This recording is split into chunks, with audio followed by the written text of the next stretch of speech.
Don't rush. This is a cold, calculated revenge story. They always said we were a family.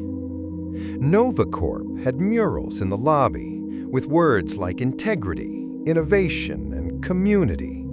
The CEO would stand on stage during all-hands meetings and say, "We rise together." We wore branded hoodies. Friday lunches were free sushi. Wellness workshops, dog-friendly offices. It all looked perfect from the outside. But if you've ever worked in a place like that, you know, those who say we're a family are the ones who will leave you bleeding on the floor when it suits them. I didn't start out planning revenge. I just wanted to do the right thing. I believed in the place once, until the day I found out what was behind the curtain. I was in IT, 6 years deep. I'd started as a junior sysadmin right out of college and worked my way up, built entire internal tools, scripted our automation, and was the go-to guy when something crashed at 2 a.m. I knew the systems better than anyone. One day, I was deep in the archives of an old S3 bucket, auditing for an internal security review. That's when I found the folder. It was called Legacy_Backups. Innocent enough. But inside were documents from 5 years ago, PDFs, spreadsheets, and raw text logs. It was pure chaos, unlabeled, unindexed. Most people would have skipped it, but I'm not most people. I started reading, and what I found turned my stomach. There were raw data exports, not anonymized, of user profiles, health records, behavioral patterns, even flagged mental health indicators. They weren't supposed to collect that kind of data, let alone sell it. But the logs told a different story. The company had been packaging this data and selling it to partners overseas, countries with no data regulation. Names, addresses, psychological profiles, sold like bags of rice. I sat there for 10 minutes staring at the screen. Then I did what I thought was right. I reported it to internal compliance, quietly. I didn't go public, I didn't make a fuss, I followed the rules. A week later, I was called into a meeting. HR was there, so was my director. They were cold, robotic. We're making some structural changes. Unfortunately, your position has been made redundant. Your badge will stop working at noon. No thank you. No severance.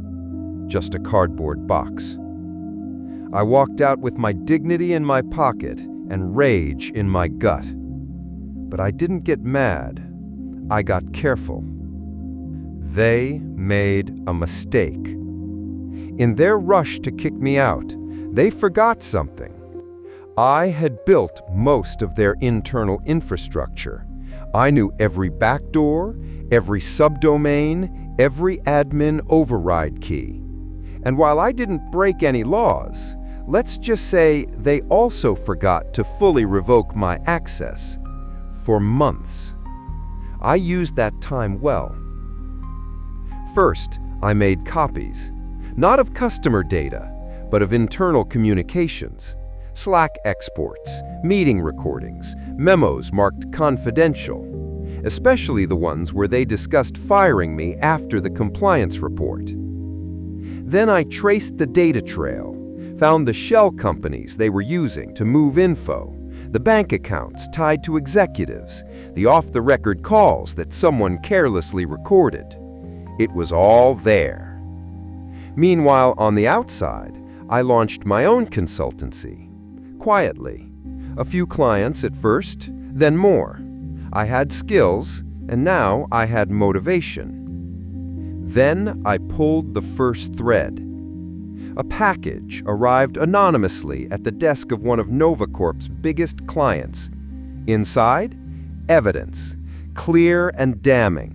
How their users' private data was being sold to third parties, even competitors. 2 weeks later, the client terminated their $12 million contract. Novacorp scrambled. They launched an internal review.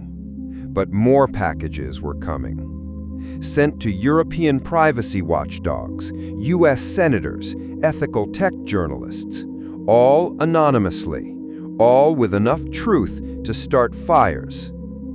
Then I released the vulnerability reports, detailing how easily Novacorp's backend could be compromised. Not hacking them, just exposing the cracks.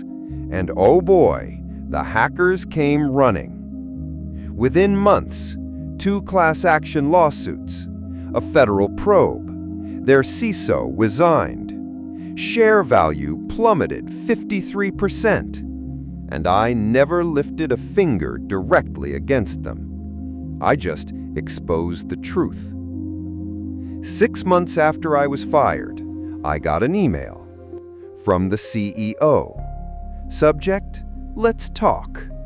No apology, no explanation, just let's talk. I deleted it. 2 weeks later, someone from HR applied for a job at my new company. I interviewed them. They didn't recognize my name.